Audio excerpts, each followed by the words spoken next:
अस्सलाम वालेकुम वरहमतुल्लाहि वबरकातुहू। वेलकम करता हूँ अपने चैनल कॉल और तकनीकी तितर टिप्स में। उम्मीद करता हूँ खैरियत से होंगे। आज की वीडियो का टॉपिक है कि आपके तितर कुरीज पे लगा हुआ है तो उसको आपने कैसे मिट्टी देनी है, कब देनी है, वो तरीकाकार बताऊंगा। अगर चैनल पे नए हैं तो चैनल को सब्सक्राइब कर दें, बेल के बटन को ऑल पे प्रेस कर दें ताकि जब भी मैं इस किस्म की कोई नई वीडियो अपलोड करूँगा तो आपके पास नोटिफिकेशन आ जाएगा, आप आसानी से वीडियो वॉच कर लेंगे।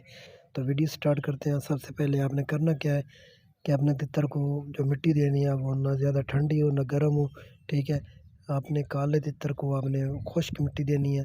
ठीक है, कोशिश करें उसमें गोबर का जो होता है गोबर, उसका जो आग में चूल्हे में सुहा होती है वो डाल लें इस तरह। ठीक है, इस तरह आपने मिट्टी देनी है। कोशिश करें मिट्टी आपने छानने की मदद से छान लें। ठीक है, तो कम कम कुरीज़ में 1 हफ़्ते बाद आपने तितर को एक बार मिट्टी लाज़मी देनी है। जब आपका तितर कुरीज़ मुकम्मल खा जाए तो फिर आपने दूसरे तीसरे दिन या चौथे पाँचवें दिन मिट्टी इस तरह देनी है। पिंजरे के साथ पिंजरा मिट कर दें। दे देखिए जैसे कि तितर मेरा खुश हो रहा है मिट्टी को देख के।